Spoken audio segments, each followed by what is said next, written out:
Cerebral Scholars, empowering minds, shaping future. Hello everyone, welcome back to our YouTube channel. तो आज की video में हम डिस्कस करेंगे फ्रेंच रेवोल्यूशन पार्ट 4। अभी तक हम 3 पार्ट डिस्कस कर चुके हैं फ्रेंच रेवोल्यूशन के, जिसके अंदर हमने समझा था कि फ्रांस की जो स्टेट्स हैं, 3 स्टेट्स हैं, उसके बारे में जाना था। 3 स्टेट्स के बारे में, यानी कि फ्रांस की सोसाइटी के बारे में जाना था कि फ्रांस की सोसाइटी किस तरह की थी। हमें ये जाना था कि फ्रेंच रेवोल्यूशन कैसे हुआ, उसके पीछे क्या रीजन थे, राइट। उसके बाद हमने ये भी पढ़ा था कि रेन ऑफ टेरर क्या था, रेन ऑफ टेरर के बारे में पढ़ा। इसके अलावा हमने नेशनल असेंबली कैसे बनी उसके बारे में पढ़ा, डायरेक्टरी कैसे बनी उसके बारे में पढ़ा, कन्वेंशन कैसे बनी उसके बारे में पढ़ा, फ्रांस जो है वो रिपब्लिक कैसे होता है उसके बारे में जाना, राइट। ये अभी तक हम डिस्कस कर चुके हैं। आज की इस वीडियो में हम डिस्कस करेंगे कि जो विमेन रेवोल्यूशन था उसके बारे में जानेंगे, राइट। ट्रायंगुलर स्लेव ट्रेड के बारे में जानेंगे। ट्रायंगुलर स्लेव ट्रेड ये क्या था, क्यों शुरू हुआ, कब अबोलिश हुआ, उसके बारे में जानेंगे। इसके बाद एवरीडे रेवोल्यूशन एक टॉपिक है लास्ट हमारा, उसके बारे में जानेंगे कि उस टॉपिक के अंदर क्या है।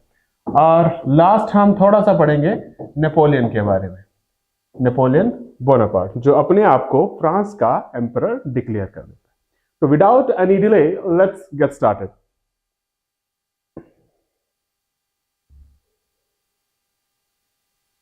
राइट।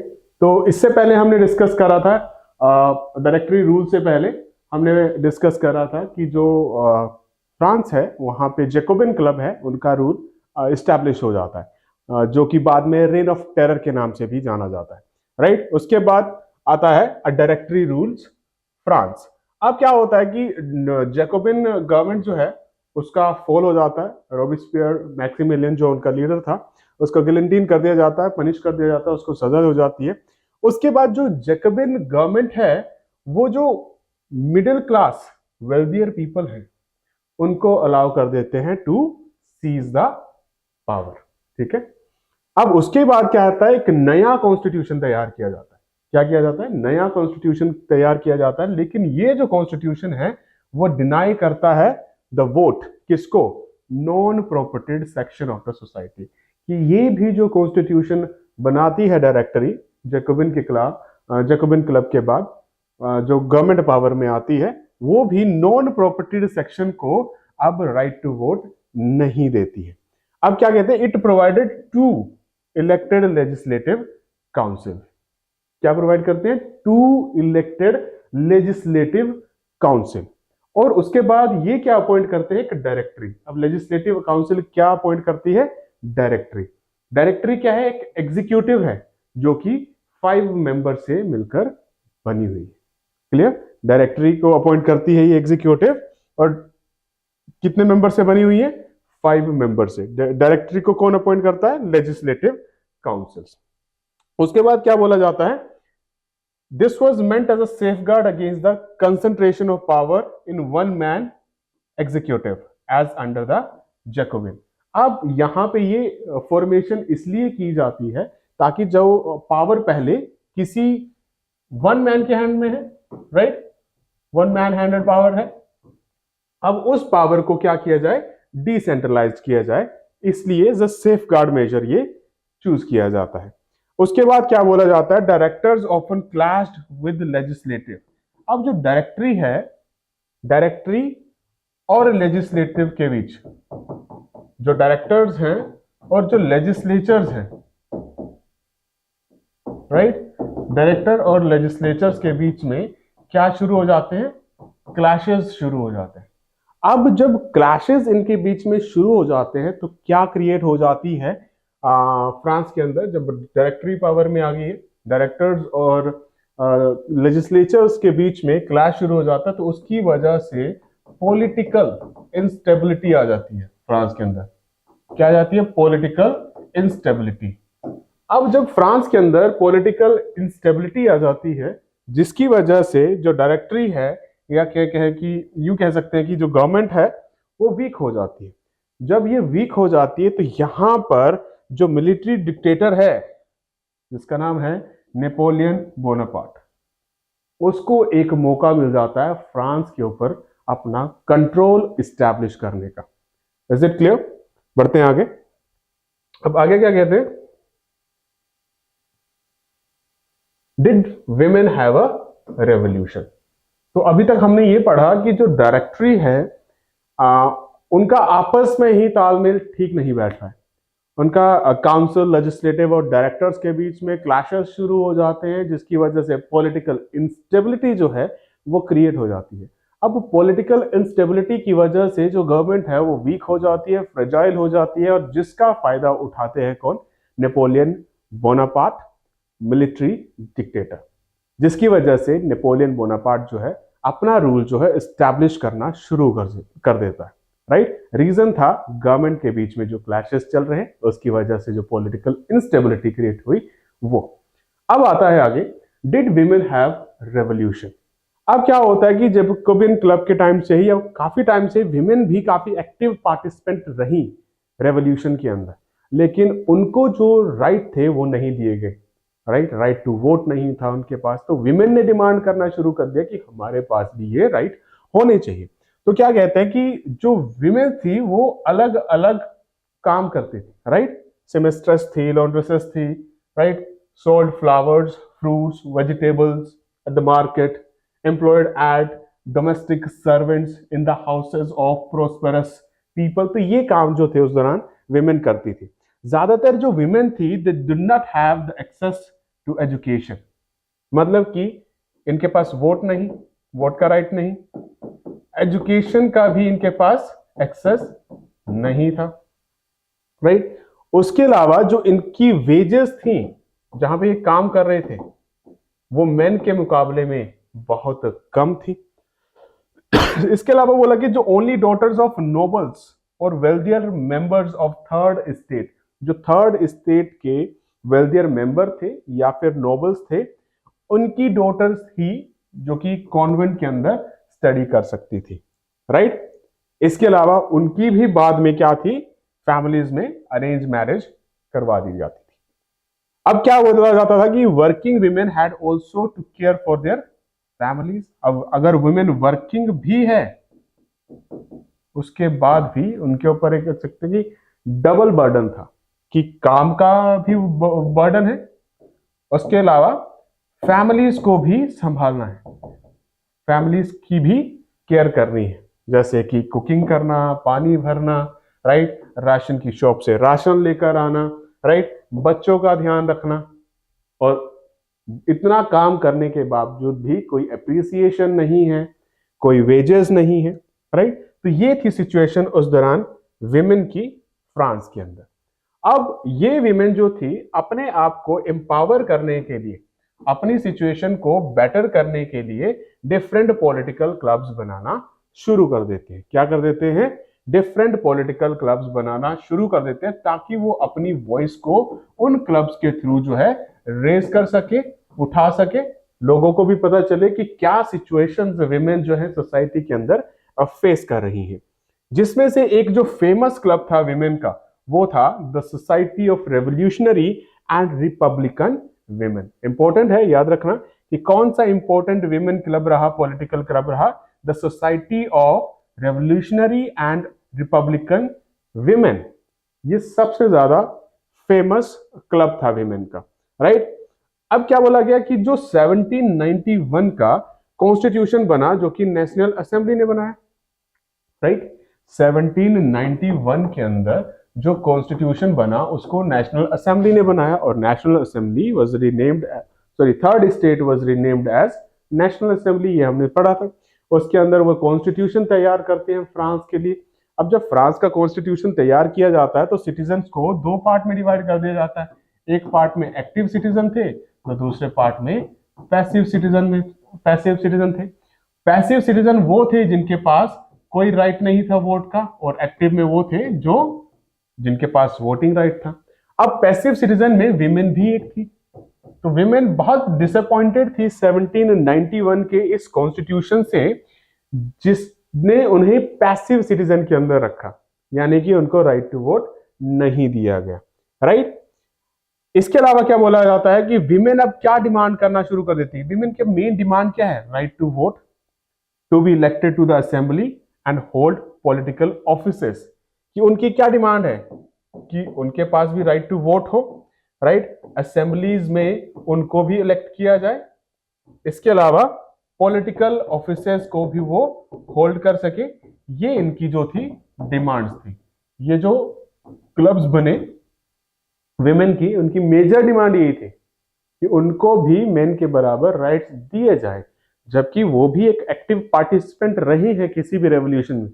अगर हम फ्रांस के रेवोल्यूशन की बात करें या रशिया के रेवोल्यूशन की बात करें या इंडिया के अंदर जो नेशनल मूवमेंट रहा है, इतिहास में जितने भी स्ट्रगल हुए उनमें विमेन का भी इंपॉर्टेंट रोल रहा। लेकिन जो राइट उनको मिलने चाहिए थे उनके लिए उनको बाद में अपनी ही गवर्नमेंट के साथ लड़ना पड़ा, राइट। अब आगे बढ़ते हैं। द रेवोल्यूशनरी गवर्नमेंट, अब क्या बोला जाता है, in early years the revolutionary government did introduce laws that helped improve the lives of women. जो रेवोल्यूशनरी गवर्नमेंट आई उसने कुछ लॉज ऐसे इंट्रोड्यूस करे जिसकी वजह से विमेन की जो लाइव्स थी वो बेटर हुई। ये यूं कहें कि विमेन की लाइव्स को बेटर करने के लिए कुछ लॉज इंट्रोड्यूस करे गए, जैसे कि क्रिएशन ऑफ स्टेट स्कूल्स। क्या बनाए गए? स्टेट स्कूल क्रिएट किए गए, जहां पे जो स्कूलिंग थी गर्ल्स की वो कंपलसरी रखी गई। एक नेक्स्ट, अब क्या बोला गया कि जो फादर्स हैं अपनी डॉटर्स को फोर्स नहीं कर सकते अगेंस्ट देयर विल। किस चीज के लिए? कि जो फादर्स हैं वो फोर्स नहीं कर सकते विमेन या कह सकते उनकी डॉटर्स को टू मैरी समवन एल्स। किसी के साथ भी शादी करने के लिए वो जबरदस्ती नहीं कर सकते। If the daughter is not interested can not be forced, right. उसके बाद बोला गया कि marriage was made into a contract. मतलब क्या बनाया गया? Contract entered into freely and registered under civil law. Marriage को किसके अंडर लाया गया? सिविल लॉ के अंडर मैरिज को लाया गया। किसके अंडर लाया गया? सिविल लॉ के अंडर मैरिज को लाया गया। इसके अलावा क्या होता था कि पहले विमेन की सिचुएशन या इतनी खराब हो जाती थी जब शादी करके मैरिज करके किसी दूसरी फैमिली में चली जाती थी, राइट। तो वहां पे पहले विमेन को ये राइट नहीं था कि अगर उनका हस्बैंड उनकी फैमिली उनको अच्छे से ट्रीट नहीं करती है तो पहले उनके पास ये राइट नहीं था कि वो उस फैमिली को छोड़ के आ जाए। लेकिन अब क्या होता है कि जो ये रेवोल्यूशनरी गवर्नमेंट आती है वो डाइवोर्स को लीगल कर देती है। डाइवोर्स वाज मेड लीगल कि अगर आप फैमिली में आपकी इज्जत नहीं हो रही है तो उस फैमिली को आप छोड़ सकते हैं, right. As a human being अगर हमें किसी जगह पे अच्छा ट्रीटमेंट नहीं मिलता है तो हमारे पास वो पूरा हक है कि हम उस जगह को छोड़कर दूसरी जगह जाएं, राइट। अब आगे क्या कहते हैं, अब ये ऐसा नहीं था कि सिर्फ विमेन के लिए अलाउड है, ये विमेन के लिए भी अलाउड था। मेन एंड विमेन दोनों के लिए डाइवोर्स जो था लीगल कर दिया गया कि अगर आप नहीं सेटिस्फाइड हैं तो आप एक दूसरे से अलग हो सकते हैं। अब इसके अलावा विमेन जो है वो ट्रेन हो सकती है जॉब्स के लिए, वो आर्टिस्ट भी बन सकती हैं और कुछ छोटे बिजनेसेस भी रन कर सकती हैं। तो ये जो थे चेंजेस लाए किसने? जो रेवोल्यूशनरी गवर्नमेंट आई एक टाइम पे फ्रांस के अंदर, उसने विमेन के लिए ये सारे काम करे कि विमेन छोटे छोटे बिजनेस भी रन कर सकती हैं, आर्टिस्ट भी बन सकती हैं। नहीं तो पहले विमेन को ये सब भी अलाउड नहीं था। वो जॉब्स के लिए ट्रेनिंग ले सकती हैं, राइट। मैरिजेस को लेकर चेंजेस करे गए कि फादर उनको जबरदस्ती फोर्स नहीं कर सकते शादी करने के लिए। मैरिज को सिविल लॉ के अंडर लाया गया, राइट। डाइवोर्स को लीगल कंसीडर किया गया, लीगल बनाया गया, was made legal both men and women के लिए। क्लियर? आगे क्या कहते हैं? During the rain of terror. Rain of terror के बारे में हमने पढ़ा था कि 1991 से लेकर 1991 से 1992, राइट, का जो टाइम पीरियड था, I guess it was 92 and 93, right. ये जो टाइम पीरियड था दिस वाज 92 एंड 93। इसको बोला गया reign of terror. Jacobin clubs जो पावर में आए, लेकिन इनका जो लीडर था उन्होंने एक फोर्सफुल इक्वालिटी स्टैब्लिश करने की कोशिश करी सोसाइटी के अंदर। अब क्या बोला गया कि जो विमेन की सिचुएशन थी रेन ऑफ टेरर के दौरान, वो कुछ ज्यादा खास अच्छी नहीं थी, और जो इनके पॉलिटिकल क्लब्स थे विमेन के, उन सबको क्लोज कर दिया गया, राइट। जैकोबिन क्लब जब पावर में आए, रेन ऑफ टेरर जब बोला गया, तो गवर्नमेंट ने, जो जैकोबिन क्लब की गवर्नमेंट थी, उन्होंने ऑर्डर करा कि जो भी विमेन्स के क्लब हैं उसको बंद कर दिया जाए।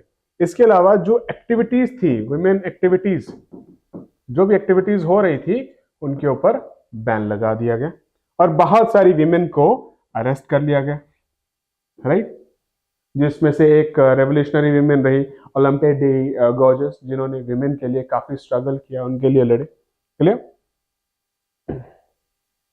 अब 1946 के अंदर फ्रांस के अंदर क्या चेंज आता है? एक रेवोल्यूशनरी चेंज आता है 1946 के अंदर फ्रांस के अंदर।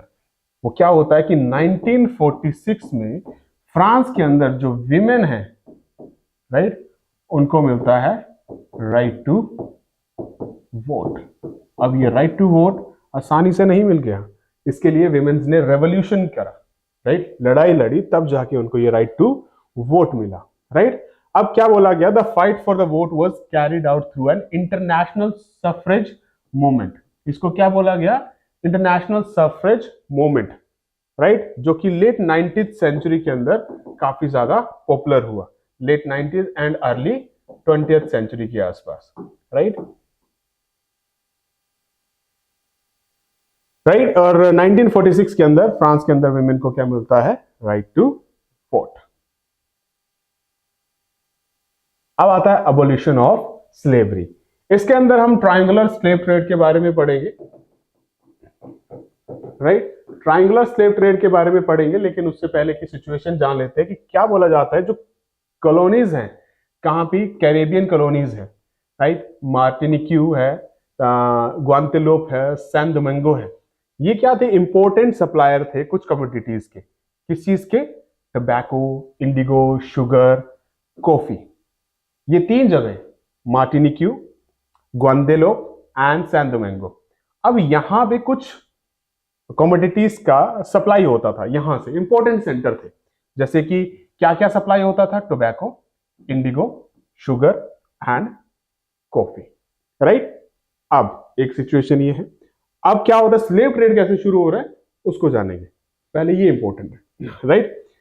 अब क्या होता है कि जो कुछ यूरोपियंस थे वो रिलक्टेंट थे, वो अपने घर वापस जाना चाहते थे, या फिर जो ये दूर दराज कैरेबियन की जगह थी यहां पे जाकर काम नहीं करना चाहते थे, राइट। अब यूरोपियन ने क्या कर दिया कि हम इतने दूर जाकर इन प्लांटेशन फील्ड पर काम नहीं करेंगे। अब जब काम नहीं करेंगे, इसकी वजह से जो लेबर थी उसमें शॉर्टेज आ गई। अब जब लेबर में शॉर्टेज आ गई, तो जो डिमांड है, डिमांड तो ज्यादा है ना कमोडिटीज की, टोबैको, शुगर, कॉफी, इन सब की डिमांड तो ज्यादा है, तो इसको पूरा कैसे करेंगे? क्योंकि लेबर की तो शॉर्टेज आ गई है।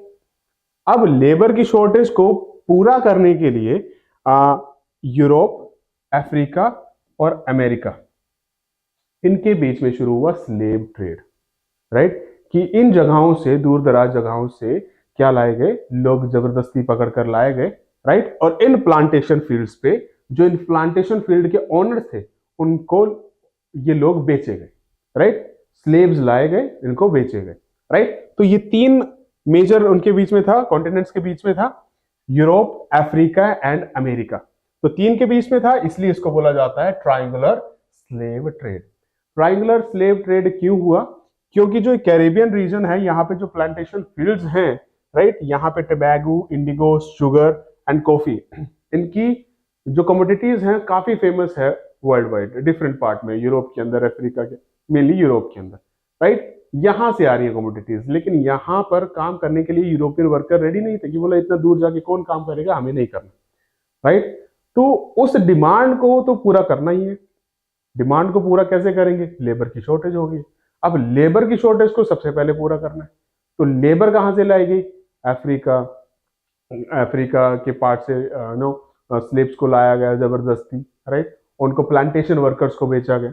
तो इन तीनों के बीच में ये जो ट्रेड हुआ स्लेव्स का, राइट, इन तीनों के बीच में ये जो ट्रेड हुआ स्लेव्स का, इसको बोला गया triangular slave trade, Europe, Africa and America के बीच में, राइट। ये जो स्लेव ट्रेड था कौन सी सेंचुरी में शुरू हुआ? 17th सेंचुरी के अंदर। इसके अलावा जो फ्रेंच मर्चेंट्स थे, दे सेल्ड फ्रॉम पोर्ट्स ऑफ बोर्डोक्स और नेंटेस to African coast.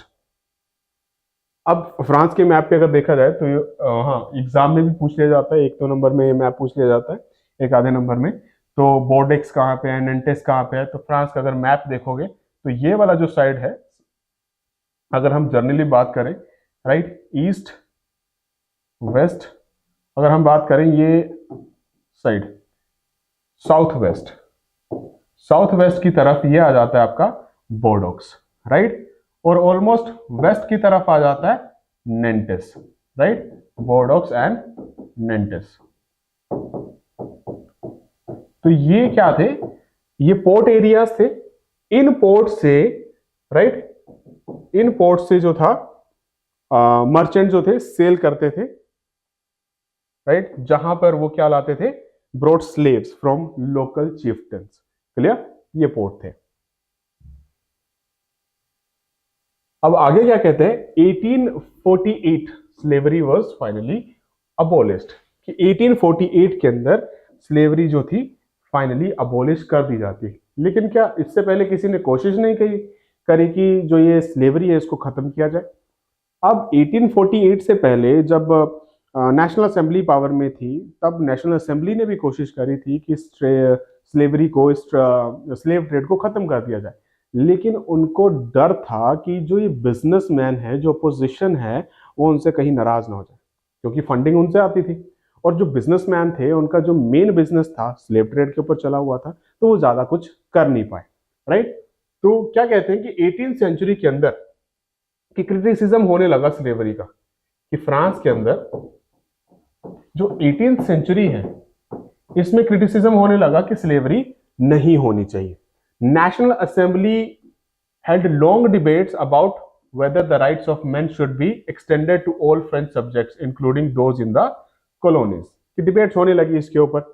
It did not pass any laws, लेकिन ये जो डिबेट डिस्कशन हुई, इन्होंने कोई भी लॉज पास नहीं करे, क्योंकि इनको डर था कि जो अपोजिशन है, खासकर जो बिजनेसमैन है, वो कहीं अपसेट ना हो जाए, क्योंकि फंडिंग उनसे आ रही है। और जो ये बिजनेसमैन है उनका मेन बिजनेस जो डिपेंड था वो स्लेव ट्रेड के ऊपर था। तो नेशनल असेंबली कुछ खास इसके ऊपर कर नहीं पाई।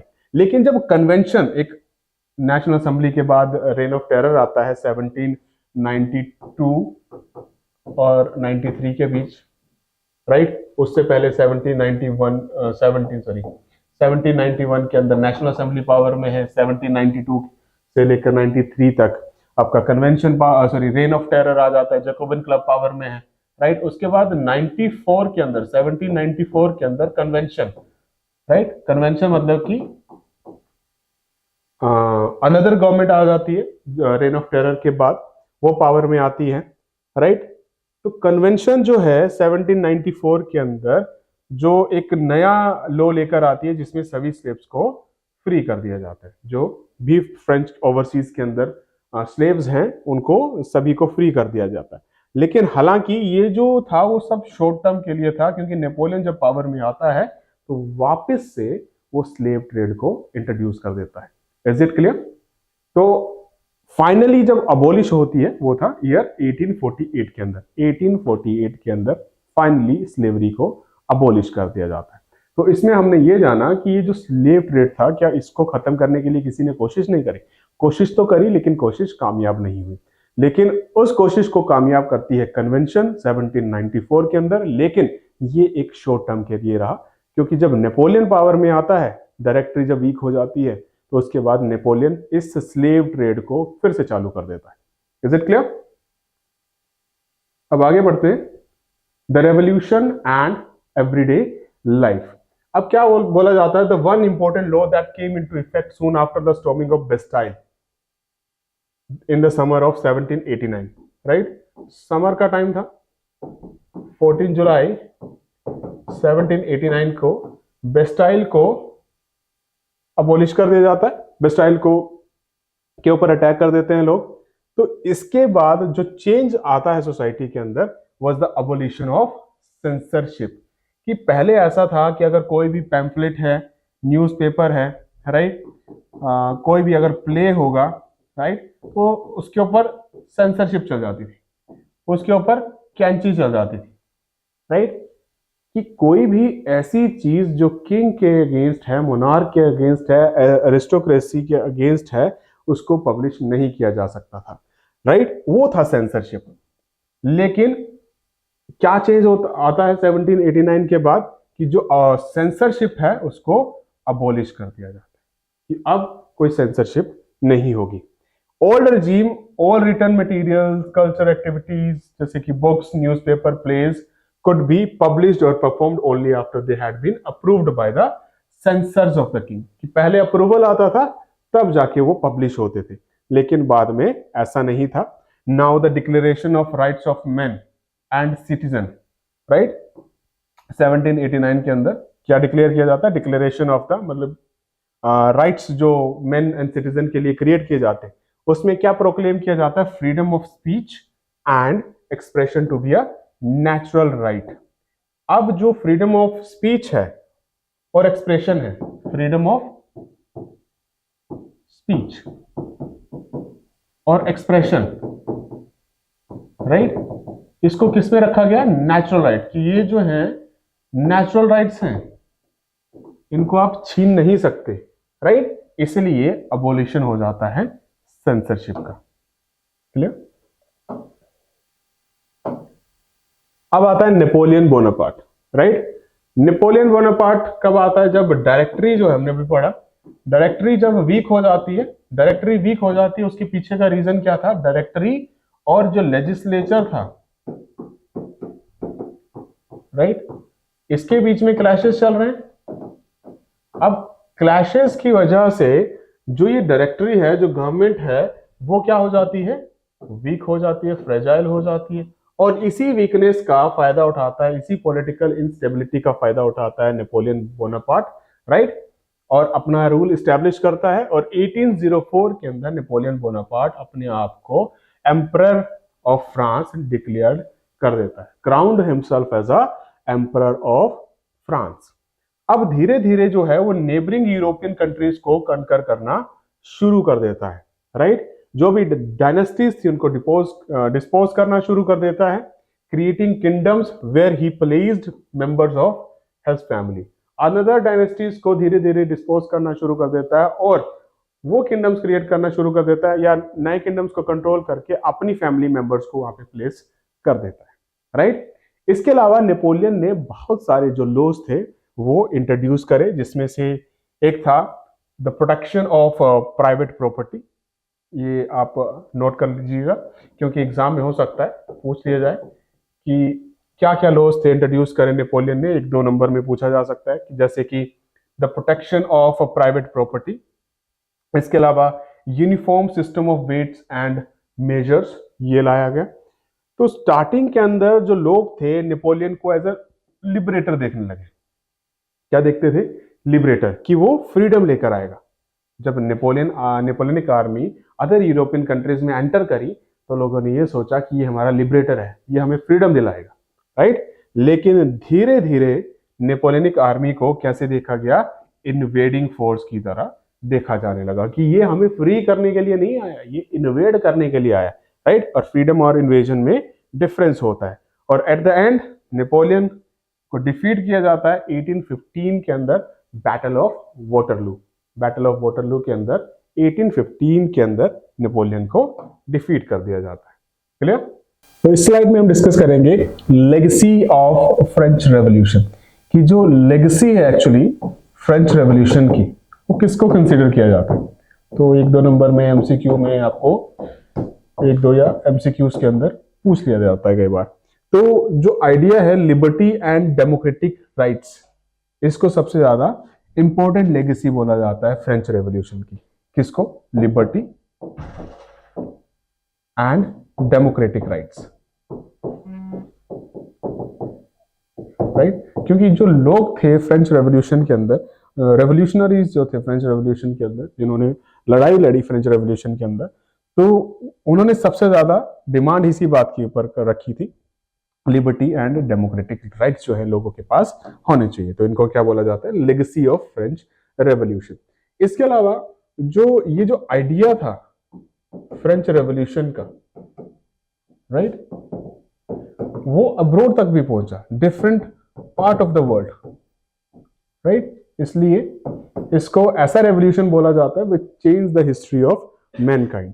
तो इंडिया तक भी ये रेवोल्यूशन पहुंचा। इंडियन के रेवोल्यूशनरीज ने भी इसके बारे में पढ़ा।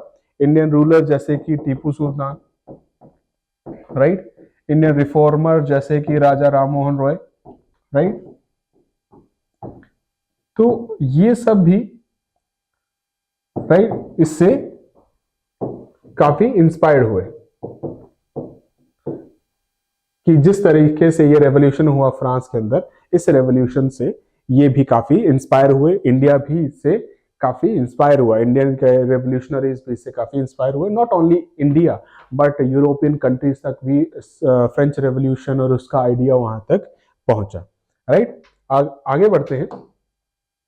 तो अब चैप्टर हमने कंप्लीट कर लिया है। चैप्टर में ए से लेकर जेड तक जो भी था हमने सारा डिस्कस कर लिया है। तो एक छोटा सा रिकैप कर लेते हैं कि इस चैप्टर के अंदर हमने डिस्कस क्या करा। तो सबसे पहले हमने फ्रेंच सोसाइटी के बारे में पढ़ा कि जो फ्रांस की सोसाइटी थी 3 पार्ट में डिवाइडेड थी, first state, second state and third state. उसके बाद हमने सब्सिस्टेंस क्राइसिस के बारे में पढ़ा था कि फूड ग्रेन की शॉर्टेज हो जाती है और उसकी वजह से क्राइसिस क्रिएट हो जाते हैं, right. Growing middle class emphasis के अंदर हमने पढ़ा था कि जो मिडिल क्लास एक नया सोशल ग्रुप जो था वो उभर कर सामने आया, जिसने एक इंपॉर्टेंट रोल प्ले करा फ्रेंच रेवोल्यूशन के लिए, राइट। अब आता है आउटब्रेक ऑफ रेवोल्यूशन 1789 के अंदर ये रेवोल्यूशन होता है। बेस्टाइल को स्टॉर्म किया जाता है, तोड़ा जाता है, राइट। क्यों वो रेवोल्यूशन होता है, उसके पीछे क्या रीजन थे, वो हमने सब डिस्कस करे, राइट। उसके बाद 1791 के अंदर जो नेशनल असेंबली है, जो थर्ड स्टेट का नाम जो है नेशनल असेंबली रखा जाता है, रिनेम किया जाता है, वो कॉन्स्टिट्यूशन बनाती है और इस तरह से फ्रांस एक कॉन्स्टिट्यूशनल मोनार्की बन जाता है। पॉलिटिकल सिंबल्स के बारे में हमने पढ़ा था। पॉलिटिकल सिंबल्स हो सकता है कि आपको ऐसे पिक्चर की फॉर्म में दे दिया जाए और उसके बेस पर 4 ऑप्शन आपको दिए गए हो कि ये पॉलिटिकल जो सिंबल है वो क्या रिप्रेजेंट करता है। जैसे रेड कैप के बारे में हमने पढ़ा था, ब्रोकन चेन के बारे में हमने पढ़ा था, राइट। इसके बाद फ्रांस जो है मोनार्की को अबोलिश करता है और क्या बन जाता है, रिपब्लिक बन जाता है। रिपब्लिक क्या होता है, एक फॉर्म ऑफ गवर्नमेंट है, राइट, जहां पे जो उनका रिप्रेजेंटेटिव्स हैं, जो हेड है, लोग इलेक्ट करते हैं, उसको रिपब्लिक कहते हैं। रेन ऑफ टेरर के बारे में पढ़ा था, जो 1792 से लेकर 93 का टाइम पीरियड था, उसको रेन ऑफ टेरर बोला गया, राइट। उसके बाद रेन ऑफ टेरर के डाउनफॉल के बाद, जो जैकोबिन क्लब के डाउनफॉल के बाद जो पावर में आते हैं, राइट, मिडिल क्लास लोग पावर को सीज करते हैं। डायरेक्टरी उनकी गवर्नमेंट को बोला जाता है, रूल ऑफ डायरेक्टरी। लेकिन डायरेक्टरी में पॉलिटिकल इंस्टेबिलिटी बहुत आ जाती है, वीक हो जाती है, तो उसका फायदा नेपोलियन उठाता है। नेपोलियन जो कि एक मिलिट्री डिक्टेटर था। उसके बाद हमने विमेन रेवोल्यूशन के बारे में पढ़ा, उनके पॉलिटिकल क्लब के बारे में पढ़ा। हमने ये पढ़ा कि विमेन ने एक्टिव पार्टिसिपेशन करी रेवोल्यूशन के अंदर, लेकिन उनको उनके राइट्स नहीं दिए गए। तो अपने राइट्स के लिए विमेन्स ने अपनी गवर्नमेंट के साथ लड़ना शुरू कर दिया, डिफरेंट मूवमेंट करना शुरू कर दिया, राइट। उनके पॉलिटिकल क्लब्स के बारे में पढ़ा। अबोलिशन ऑफ स्लेवरी, हमने ट्रायंगुलर स्लेव ट्रेड के बारे में पढ़ा कि स्लेव्स की शॉर्टेज होगी, उसकी वजह से लेबर्स की शॉर्टेज होगी। लेबर की शॉर्टेज को पूरा करने के लिए ये ट्रायंगुलर स्लेव ट्रेड जो था अमेरिका, यूरोप और अफ्रीका के बीच में शुरू हुआ। क्लियर। उसके बाद एवरीडे रेवोल्यूशन के बाद अंदर हमने ये जाना कि जो रेवोल्यूशन हुआ उसमें क्या चेंजेस, उसके बाद क्या चेंजेस आए, राइट। क्या चेंजेस आए, जैसे कि सेंसरशिप को हटा दिया गया। कि पहले जो सेंसरशिप थी उसके अंदर क्या था कि न्यूज़पेपर हो, प्लेज हो, कोई बुक पब्लिश हो रही हो, पैम्फलेट छप रहे हो, तो वो तभी फाइनली पब्लिश होते थे जब उसके ऊपर किंग का अप्रूवल आता था, राइट। किंग के सेंसर्स का अप्रूवल आता था, उसके बाद ही वो पब्लिश होते थे, राइट। लेकिन जो ये 1789 का रेवोल्यूशन हुआ उसमें ये बोला गया कि जो फ्रीडम ऑफ राइट्स है, एक्सप्रेशन ऑफ स्पीच है, उनको किसके अंदर कंसीडर किया गया? नेचुरल राइट्स के अंदर कंसीडर किया गया, राइट। तो सेंसरशिप को हटा दिया गया। लास्ट में हमने नेपोलियन बोनापार्ट के बारे में समझा कि 1804 के अंदर नेपोलियन अपने आप को एम्परर डिक्लेयर कर देता है फ्रांस का। स्टार्टिंग में उसकी आर्मीज को, जो दूसरी कंट्री में जाती हैं, इन्वेड करती हैं, स्टार्टिंग में उनकी आर्मी को लोग एज ए लिबरेटर देखते हैं कि नेपोलियन जो है, उसकी आर्मी जो है उनको बाकी मोनार्क से फ्री करवाएगी, लेकिन बाद में उनको कैसे देखा गया? एज एन इन्वेडिंग आर्मीज उनको देखा गया। नेपोलियन कुछ लॉज भी लेकर आता है, जैसे कि protection of private property, laws for equalize करता है वेट एंड मेजर्स को, राइट। तो इस तरह के चेंजेस आते हैं। तो ये सब हमने इस चैप्टर के अंदर पढ़ा, फ्रेंच रेवोल्यूशन के अंदर। अगर आपको किसी भी टॉपिक के अंदर डाउट है तो प्लेलिस्ट में जाकर जो फ्रेंच रेवोल्यूशन की मेरी 3 अलग वीडियोस हैं इसके अलावा, वो देख सकते हैं, आपके सारे डाउट क्लियर हो जाएंगे। तो आई होप आपको ये चैप्टर अच्छे से समझ आ गया होगा।